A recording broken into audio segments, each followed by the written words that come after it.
गोवर्धन देहात में दबंगों की दबंगई के चलते एक और परिवार गांव छोड़ने को मजबूर। नमस्कार, आप देख रहे हैं इंडिया टीवी 7 जनता की ताकत। नजर डालते हैं कुछ खास खबर पर।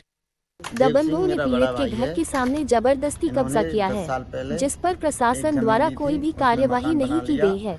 हाल ही में अदीक देहात से दबंगों की दबंगई के चलते एक गरीब परिवार गांव से पलायन कर गया। वहीं ऐसा ही एक मामला गोवर्धन के गांव पेंठा में देखने को मिला, जहां कुछ दबंगों द्वारा अपने पड़ोसी की दीवार पर अपनी दीवार का अवैध निर्माण कर दिया। उसके बावजूद दबंगों ने पीड़ित परिवार के घर के सामने सीढ़ियां बना डाली है, जिससे पीड़ित परिवार के घर का रास्ता रुक गया। जब पीड़ितों ने इसका विरोध किया तो उनके साथ गाली गलौज करते हुए मारने की बात कही, जहां दोनों तरफ से काफी देर तक कहासुनी हुई। सूचना पर पुलिस मौके पर पहुंची और मामले को शांत कराया। पीड़ितों ने बताया कि उनके पड़ोसी दबंग टाइप के हैं, वो उनकी जमीन मकान पर जबरदस्ती कब्जा कर रहे हैं। प्रशासन से लिखित में शिकायत भी की गई है, मगर अभी तक उन पर कोई कार्यवाही नहीं हुई है। पीड़ितों ने कहा कि अगर उनकी कोई सुनवाई नहीं होती तो वो गाँव छोड़ने को मजबूर होंगे। अब देखना होगा कि पुलिस प्रशासन इस मामले में क्या कार्यवाही करता है। बाई पीड़ित मथुरा से राजीव सिंगर की रिपोर्ट। देव सिंह मेरा बड़ा भाई है। इन्होंने 10 साल पहले एक ज़मीन ली थी, उसमें मकान बना लिया। उसकी बगल में खाली ज़मीन पड़ी हुई थी, तो उसके बावजूद उसने बेच दी दूसरे के लिए।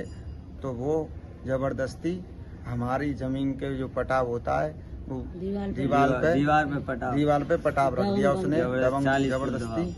और हमने कार्रवाई की तो कोई कार्रवाई नहीं हुई। हम घर के आगे सीढ़ियाँ बनवा दी हैं जबरदस्ती, और पर्दी भी लगा दी है, और उसके बाद जबरदस्ती पटाव भी रख लिया। और हम थाने भी गए, कोई सुनवाई ना होगी। मथुरा भी गए, वहाँ पे कोई सुनवाई नहीं। और मैं एसडीएम साहब को वहाँ वो भी दे के आया पत्र, वहाँ से भी कोई सुनवाई नहीं हुई अभी।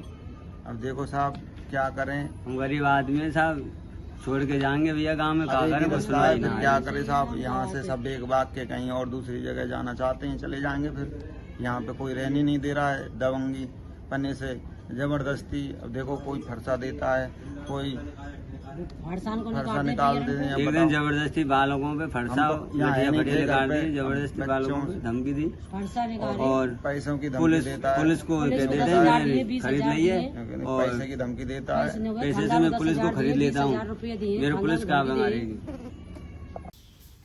गाँव पेंठा रहने वाला हूँ। मेरा नाम देवो सनो घरपाल है। और भैया मैंने 10 साल पुराना मकान लियो सरमोर पे थे, और मेरे पड़ोसी मानो सनो भगवान सिंह खेमो उसका भाई है। और भैया वहाँ ने बेच दियो भीमो सनो निन्नू को, बाबू छोरा लिख रहा है दुल्ला और योगेश भूरी।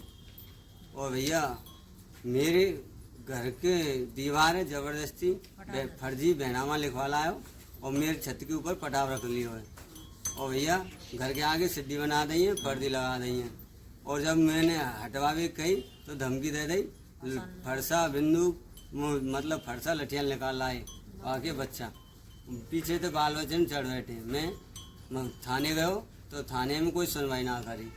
मथुरा गयो भैया, वहाँ पे एप्लीकेशन दिया है SSP पे, वहाँ कोई सुनवाई ना है। और भैया क्या करूँ, मैं तो है वो परेशान। नकलऊ चले गए, मान तक कार्रवाई कर ली है, का चुनाव है भैया। मैं भैया घर के आगे सीढ़ी बना ली, काम चालू रहा को। मैंने थाने गयो तो वहाँ पे भैया मानते कही तो थानेदार आयो, और भैया मैंने पकड़ ले वो, और माया के जट छोड़ दिए। क्योंकि वो थानेदार तो बेको गयो है, और 20,000 रुपये दे दिए बताए, और वो फिर छोड़ दिए। कोई सुनवाई है ना। मैं तो भैया गाँव में छोड़ के आ रहा हूँ। पुलिस आवे तो वे जो कहते हैं डायरेक्ट कि भैया मैंने तो पुलिस को पैसा दे रहा है थानेदार को, पुलिस मेरे को आँख में आ रही, वो तो मुझे छोड़ दे। और आग मार भैया मैं तो हाथ जोड़ रहा हूँ भाई, मैं तो गांव में छोड़ के जा रहा हूँ भैया। अरे अब योगी सुनवाई करें तो योगी जी करें पटाव, और भैया सीढ़ी हटियाएं और पटाव हटिया छत पे तो गांव में रुके ना। तो भैया हम तो गांव में छोड़ के जा रहे हैं, कोई सुनवाई ना आया, गांव में कोई न्याय ना है, ना प्रशासन को कोई न्याय है, ना कोई तहसील में मैडम ना को कर रही, एक दिन पटवारी जी भी आ गए, वे भी कह गए कि भैया ये गलत है, और एक न्याय मैडम जी आई, मजिस्ट्रेट जी, वे भी कह गई कि ये तो गलत हो कर रहे हैं ये। फिर भी कोई उनको कोई प्रशासन को कोई उत्तर ना आयो, और ना भैया वे सीढ़ी हटी ना पटावट हो। अब बताओ, आप ही बताओ मैं क्या कर सकूँ।